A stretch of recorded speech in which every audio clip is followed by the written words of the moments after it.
Hi guys, welcome back to my channel. It's been a while since I've made a video, so I thought I'd come here with a good one today. Today's video is about top 5 things I wish I knew before I moved to Canada. And let's get right to it. Number 1, and I would say that this is the most important thing I wish I knew, was upgrading once I moved to Canada.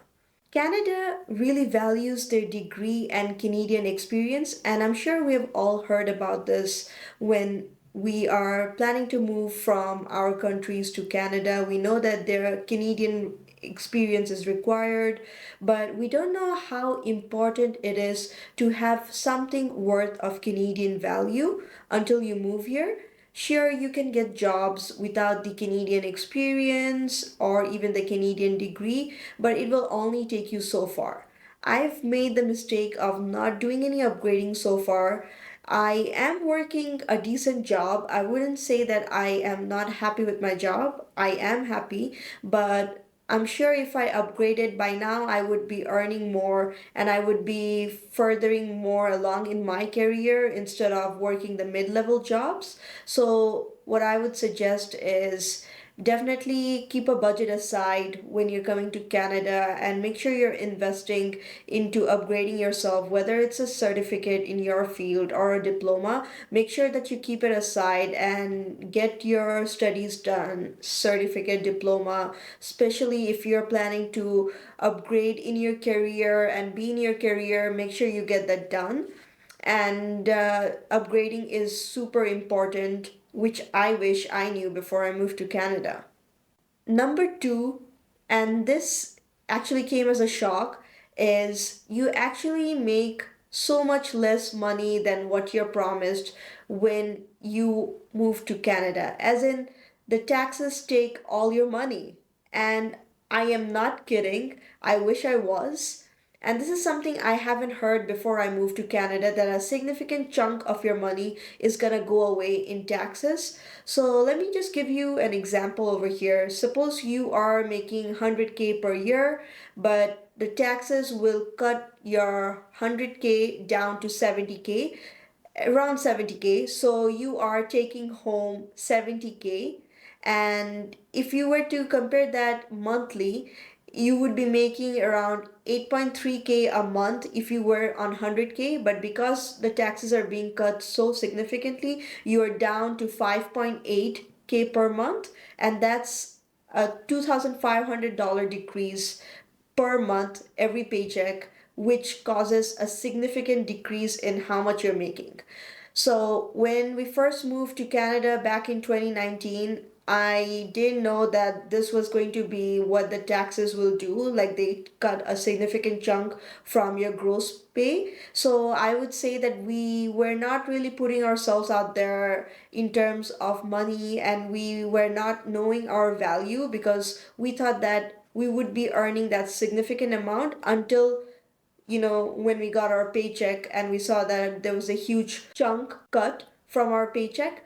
And when we came to tax season, and everybody talks about having these big tax refunds, which is also not true. You don't really get much in tax refunds, especially last year. I don't know what the government did, but most of us that I know of didn't get any tax refund, barely made money off tax refund. So that really was messed up. And that's something to consider when you are moving to Canada. Just know your worth and know that even if the employer is offering you 100K or 70K yearly salary, that is not what you're gonna get. That's the gross pay, and net pay will be significantly lower. And make sure that you know how to budget your expenses and everything else in life based on your net pay instead of your gross pay. Number three, homesickness. I've always heard that people are homesick when they move abroad, but I never experienced it because I never moved abroad before this. And so when I moved to Canada, I thought I would be missing home, but I didn't know how much until my parents came to visit me last year, and I realized how much I was actually missing home and how much I missed my parents. You see, when you move so further abroad, like way up north, since Canada is like way up north and it's so far away from your home country, you think that you might be going back in a couple years, but that's not significantly the case for most people. It's been almost 4.5 years, and I still haven't gone back home. It was nice to have my parents here last year, but I still haven't gone back home to see my brother, my niece, my nephews, our extended family, my grandmother. So the homesickness does get to you a lot, and that's something I really didn't expect when I was moving to Canada. I also did not encounter how much older my parents would be getting.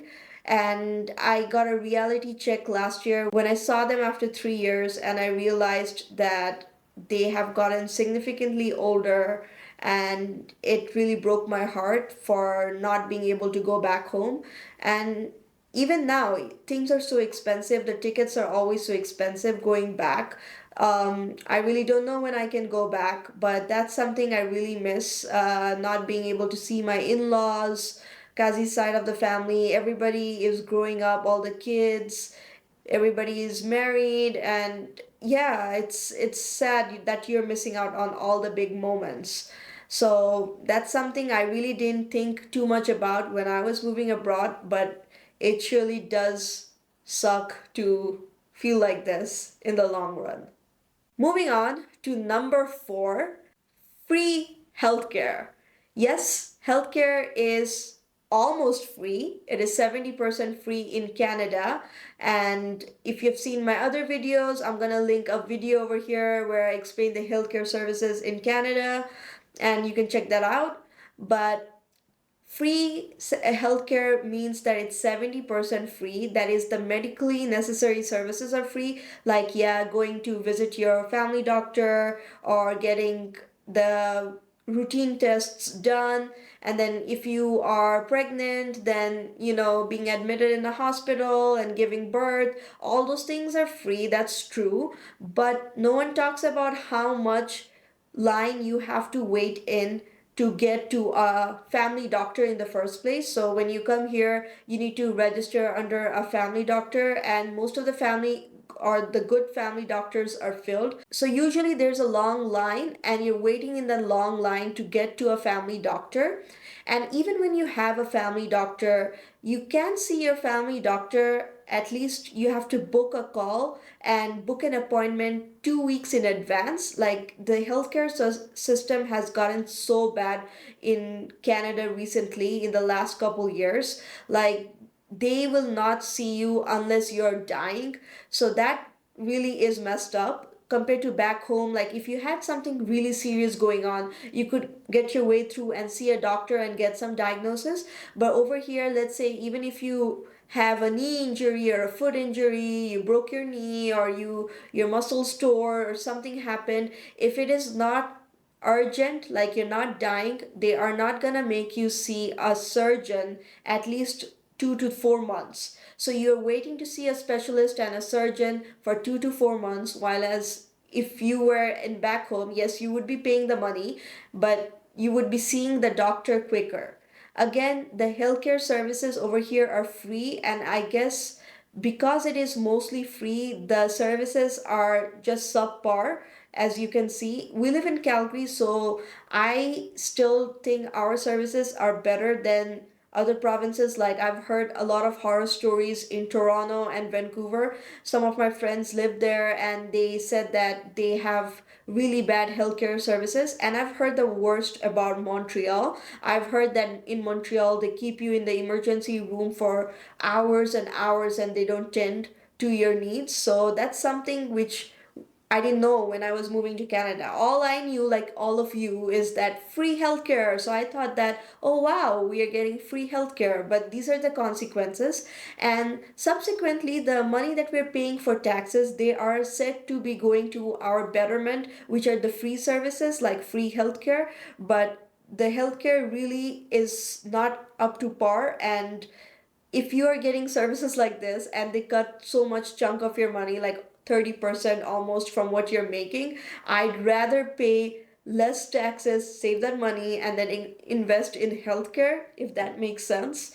And so that's something I really didn't know about while moving to Canada. So I would say manage your expectations well when you're moving to Canada, especially about healthcare, and know that they are not going to treat anything, and there is a wait time between 2 to 4 months depending on how urgent your situation is. Obviously, if you are like you had a heart attack or something super serious like allergic reaction, anaphylactic shock, all those sort of things are treated urgent. But if it's like lesser urgent things like you have chronic back pain, or you have a knee injury, your ACL tore, your meniscus tore, or something tore while you're playing sports, or you had a foot injury, those sort of things take time for the doctors to see and treat you. So yeah, tread wisely. And my last point for the day would be that cost of living in Canada has gotten significantly worse over the years. Now, when I was moving to Canada back in 2019, I thought that the cost of living is manageable and I thought that we would still do well. But in the last couple years, the cost of living really got bad, and bad in a sense that rent has jumped significantly higher. And especially in Calgary, the rent market is really bad right now. You are barely getting rent, especially for a newcomer. It's gotten even harder because you need to have references and you need to have like a good credit card system. And if you're not coming from a country which do credit card, then they ask you to put a down payment of $2,000 $3,000. So it's been like super difficult to get proper rent in Calgary. And two-bedroom prices are right now, you're looking at least $1,800 and up. And that's not even in the best areas in Calgary. Those are all in the mid-range areas. So rent has gotten significantly higher, and the government is not helping us. They are not building homes. They, for some reason, they are not giving the construction people permit to build homes, and that's why there is more scarcity in houses, and the rent prices have jacked up. And grocery is also doubled from what it was a couple years ago. Let's say if you were paying around $400 or $500 a month for groceries, now you are looking to pay between $850 to $900 per month. So that increased significantly. While as your paycheck is not really increasing significantly, but the other things are. And that's something I didn't expect when I was moving to Canada, because I thought that we would be having a more stable lifestyle. But people have been struggling everywhere in Canada. And because everything has increased significantly, while they are cutting a huge chunk in taxes, it's really making everybody's lives difficult to survive over here. And even if you're earning like 100K a year, you're still struggling to survive, since most of it is going on rent, electricity, grocery, and all the essential needs that you're left with almost nothing. And if you have a child in that mix like we do, then daycare takes up a lot of money. And I can make a separate video about just talking about daycare and how much they charge. But daycare is not cheap, and even if the government is giving us an affordable fund, it's still very expensive. So all these things account for my expectations. And what I would like to say to the newcomers who are coming to Canada or who are looking to come to Canada, please to manage your expectations properly. I know my friends stay in the Middle East and they say that they earn a certain amount and there is no income tax, so they're potentially earning more than us because they don't have to pay for income tax. So yeah, when you hear those kind of things, it does like put a bummer in your situation. And but I'm not telling you guys like if you should come to Canada or if you shouldn't. That's a personal choice that you and your family have to make, because this video is not about if you should come to Canada or not. And I don't think that is in my place to say if you want to come to Canada, because every person's situation is different. It depends on what you want in your life and what you're looking for. And I don't think me or anyone should be telling you guys if you should come to Canada or not. But these are the 5 things I wish I knew before moving to Canada. And I hope this helps to all of you guys who are deciding to come to Canada and thinking about what are the things you wish you knew and wish somebody told you.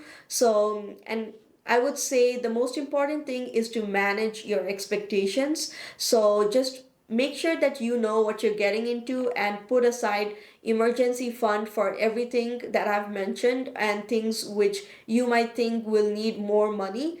And yeah, and I hope that this video helps you guys in the long run.